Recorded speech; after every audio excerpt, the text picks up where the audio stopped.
Michigan Magazine is kept on the road by our many Michigan friends. Cops and Donuts Bakery, downtown Clare, a winning combination. Cops and Donuts.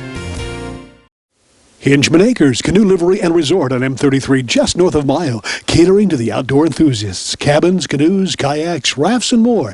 Daytime or overnight trips along the world-famous Asabo River. A family getaway for over 75 years. Hale Hardware, your do-it-center in Hale, Michigan. Much more than a regular hardware store, providing everything you need for whatever your project is, along with a knowledgeable sales staff to get her done. Serving Northern Michigan since 1946. Hale Hardware, south of M65 at Ainsley in Hale. Clemick Sales and Service on Mapes Road, west of Mayo, your complete recreational vehicle sales and service connection.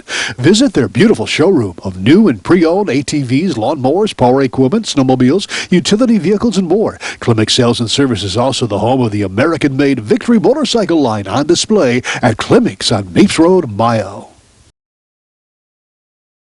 On this week's Michigan Magazine, we traveled into beautiful northwestern Lower Michigan to visit the McCunes family, who are wildlife rehabilitationists, wildlife portrait artists, and renowned woodcarving sculptors. Then we finally recall the days of the Peace Corps with a visit to Kirtland Community College near Roscommon and St. Helen, where the new adventuresome volunteer program is in full swing. It's AmeriVista. We talk with the organization's representative, Monica Martinez, about the opportunities existing for young volunteers seeking to help change the world for the better. It's all coming up on Michigan Magazine. Cops and Donuts Bakery, downtown Clare. What began as a crazy idea among 9 police officers to purchase the historic Clare City Bakery quickly became an international phenomenon, carrying on a Michigan tradition with delicious donuts, pies, pastries, breads, original coffee, and more. Plus a full menu at the new adjacent Traffic Stop Diner. Downtown Clare, a winning combination. Cops and Donuts. Rose Valley Winery on Beechwood Road in Rose City. See what thousands are raving about, creating a delicious variety of award-winning Michigan wines. Stop by and taste for yourself. The taste of Michigan is yours at Rose Valley Winery. Something special's cooking, hot and delicious. Indulge yourself at Morning at Maggie's in Bay City. Omelets, frittatas, hotcakes, and more. Make every day special with a stop at Morning at Maggie's for breakfast or lunch on Saginaw in Bay City. It's a very early weekday morning, and Michigan Magazine finds itself cruising the back roads of northwestern Lower Michigan. This morning, our journey will take us back to good friends Glen and Cindy McCune. It's been over 10 years since our first visit, and much has developed with Glen's art. The pair are still in the business of wildlife rehab. Glen and Cindy continue to take in injured wildlife and rehabilitate them so they may return to the wild. Glen's art has expanded dramatically, though. From wildlife renditions on canvas, Glen has developed his other artistic interests to fill a growing specialty niche. His love and ability for wood sculpting has opened a new and dramatic chapter in his life. This morning, we will learn more about what Glen and Cindy have been up to since our last visit. It's been quite a few years. I guess. And we're doing a follow-up today with Glen McCune and Cindy McCune. And we're over here in beautiful Boyne City. Right? Sure. Nice to see you again, Glen. Boyne City, and I'm kind of in East Jordan, or? between Boyne City, East Jordan, Charlevoix. Okay. Yeah. And Cindy, you guys have, you're right in the middle of feeding your goats. Yes, there. it's good morning And we were goats. asking you about them goats. And how many goats do you have? We have 2 nannies, and right now we have 4 little kids, 2 males and 2 females. And what else do you have to feed besides the goats and yourselves? Any other wildlife? We have some chickens, and someone gave us a potbelly pig once. So she's out there. There's some peacocks in the back. Okay, what do I hear in the background? Is that roosters or peacocks? Yeah, no, Yes, those are roosters. Okay. Roosters. So you got laying hens, laying hens. This is like old McDonald's farm. Yes, Okay. absolutely. But really, the artistry here is, my goodness, you're still into rehabbing wildlife. Yep, rehabbing wildlife. Yeah. But I think last time you were here, I was doing a lot Artwork. of flat artwork. A lot of artwork, All right. yeah. But another thing that I've gone into is a lot of the woodworking. Sculpting. Yeah. Now- Doing bronzes and that sort of thing, and also the boat work. And boat work. So you're building canoes and things of that nature? Canoes, yes, cold molded boats. Well, Glenn, whatever got you interested in sculpting? Now, the last time we were here, I don't think we even mentioned wood sculpting or anything about it. It was something that I was doing, but there seemed to be a lot more interest in it at this point. You know, a lot of people building log homes and people moving up here and that sort of thing. So there seems and what to is be a natural? What is a natural? Oh, yeah, absolutely. Yeah. Absolutely. Well, give us a little background. What did you, you know, what kind of training or schooling, or have you had any in wood sculpting? Not in wood sculpting per se. I know that there's a few workshops and that thing around the country right now, but it's just something that I've really enjoyed. And when I went to school, I went to be a teacher, and I was an industrial arts teacher. So it was wood was something in my background that was of real interest to me, and along with the art, and combining the two seemed to be sort of a thing to do. Now this medium right here, what type of wood is this right here? White pine. A white pine. White pine, yes. And these are coon. Yes. A couple of little coon family running down. This ends up being a mantle.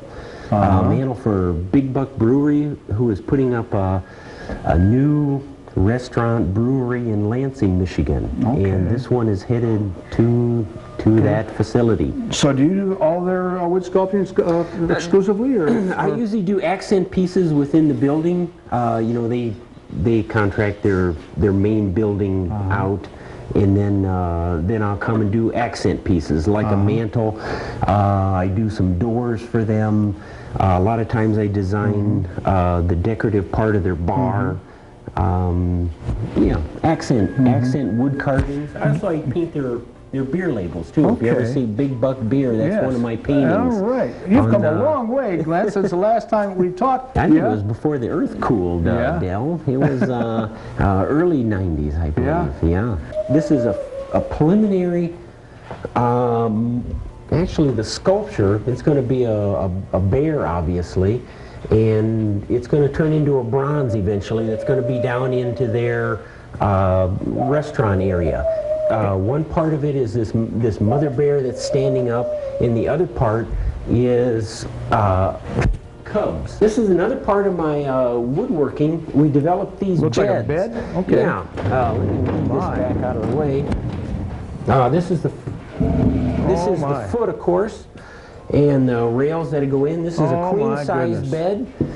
Now, before you get into this, are these commissioned pieces? These pieces are already somebody has commissioned you to do?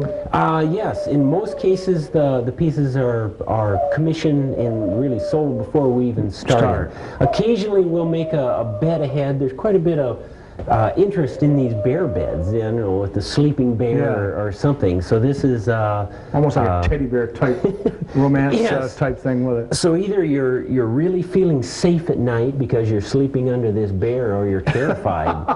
But this is all chiseled by hand. Yeah. We carve the big parts. You know, a lot of times we can use power tools to cut out big areas. Right. Then it's come with hand chisels and work down to smaller and smaller. You must have quite a bit of time in a piece like this, then. Sure. Months of time into individual pieces. As we're working on But it's one of a kind. You're getting a Glen McCune one of a kind piece, that's for sure. It's a queen-size bed, and it has just been roughed in now. We haven't put any finish on it. Well, Glenn, what do we have over here now? This is a Whistling Moose sign. We do some signage. In fact, you've even had John Yothers on your program out of Petoskey. Yes, we have. Yes. Although he's, I think he's going to be moving to Harbor Springs with his new shop. And this is going to be one of his signs. Okay. So it's in progress. That's beautiful. These are mantles. This would be what the pieces of wood look like when they're in a finish process, as we put the varnish and tinting on them. Excuse me, and this is an unfinished piece, so the raw wood we're just finishing that up.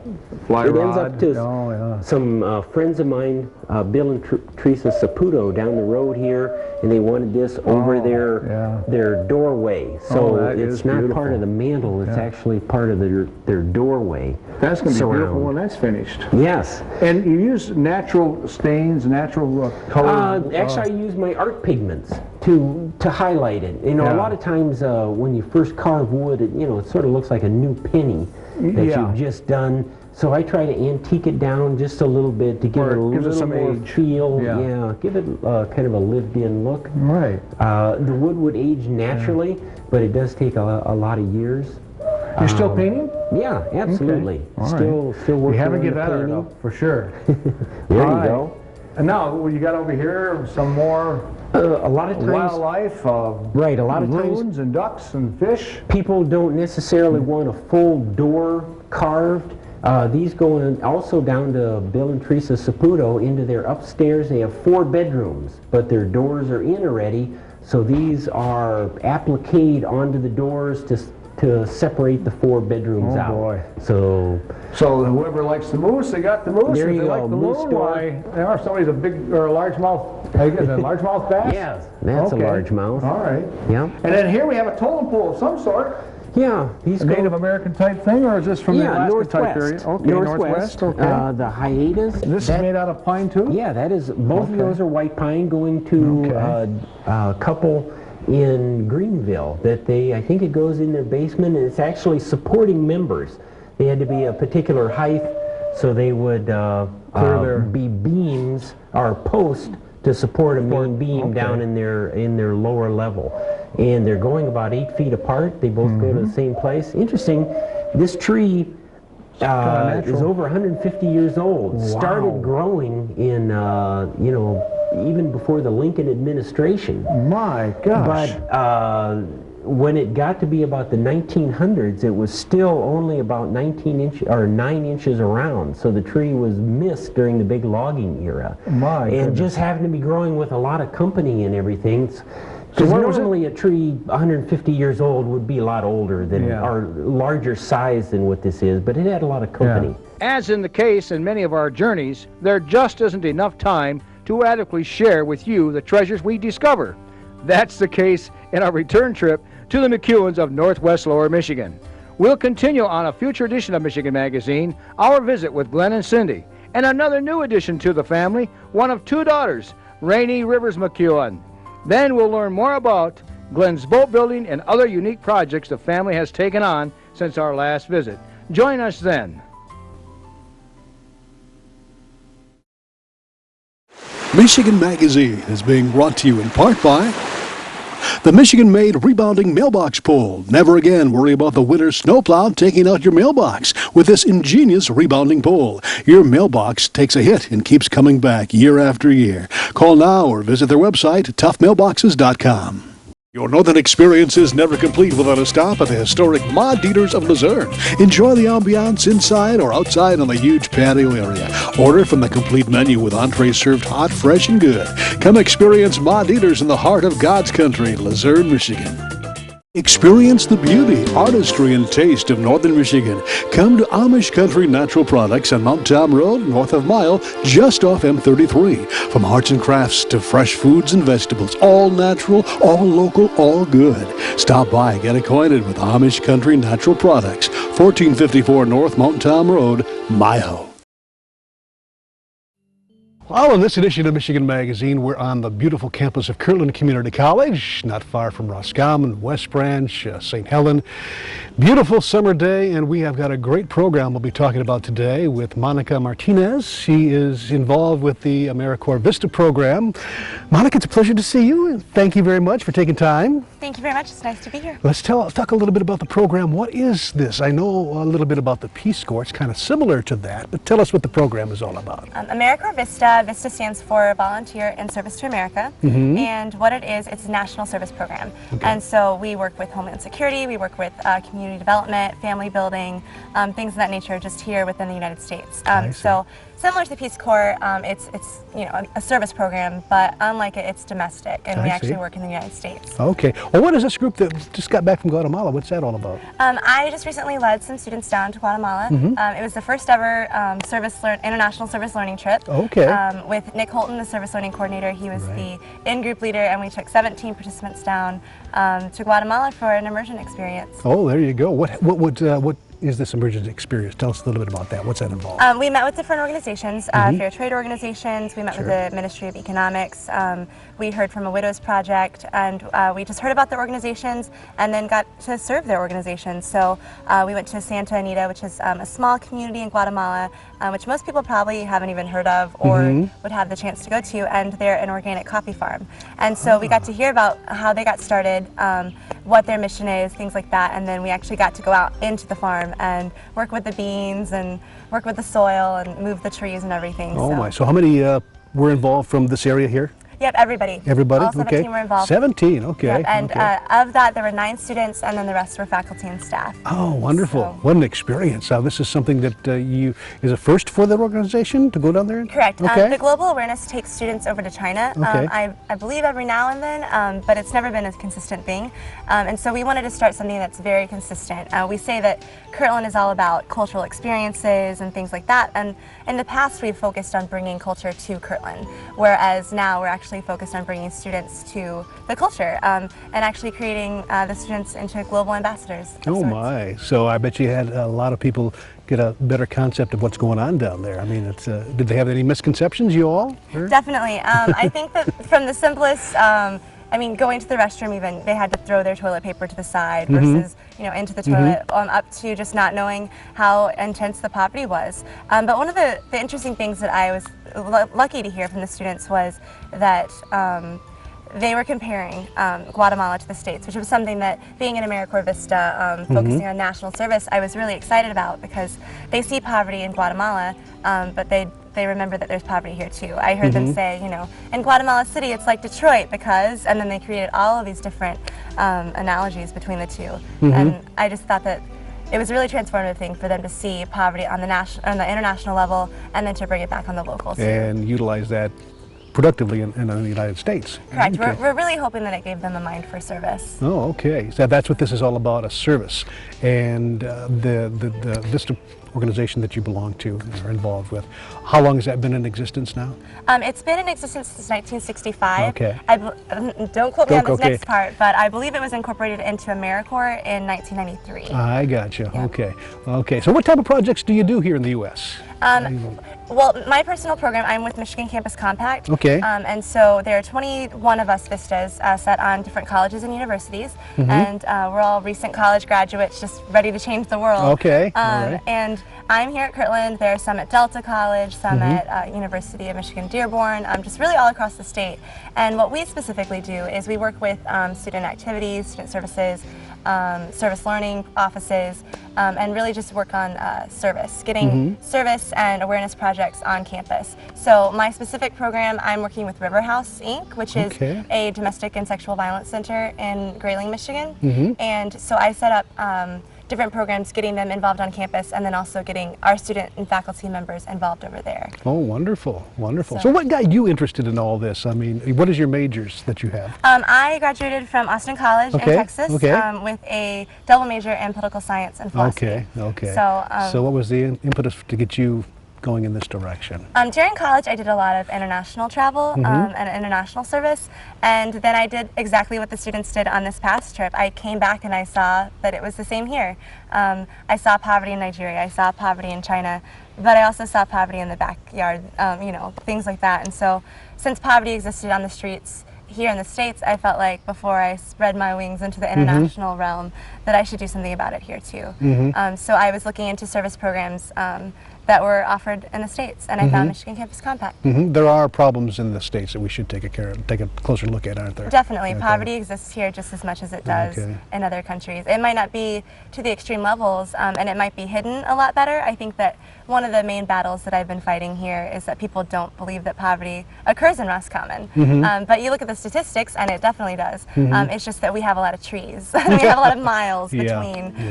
We don't see it on the streets like you do in New York or something.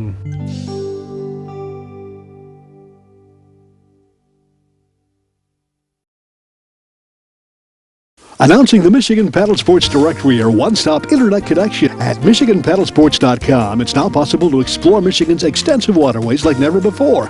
Michigan Paddle Sports Directory is a comprehensive directory of canoe and kayak rentals and liveries throughout the entire state of Michigan. At MichiganPaddleSports.com, you'll find a great paddling route, outfitter, store, school, rental shop, or tour guide. Michigan's great waterways are waiting for you. Make it an adventure worth remembering by first visiting MichiganPaddleSports.com. Thanks for joining us on Michigan Magazine. Our phrase of the week is, it's mushroom season in Michigan. Happy hunting. You know what to do. We'll see you next week for another edition of Michigan Magazine. We'd like to thank all those that help keep Michigan Magazine on the road.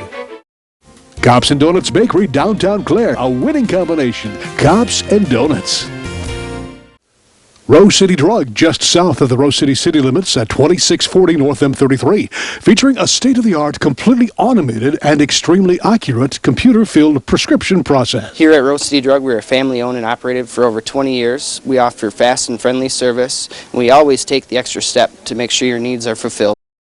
Luzerne Express Campground is the premier campground with everything to make your northern adventure complete. Modern and rustic campsites, equestrian campers welcome, a huge market with bakery and deli, nearby RV, hiking, and horse trails, along with a complete canoe, raft, and kayak rental. Visit us online, then call for more information and reserve your spot today.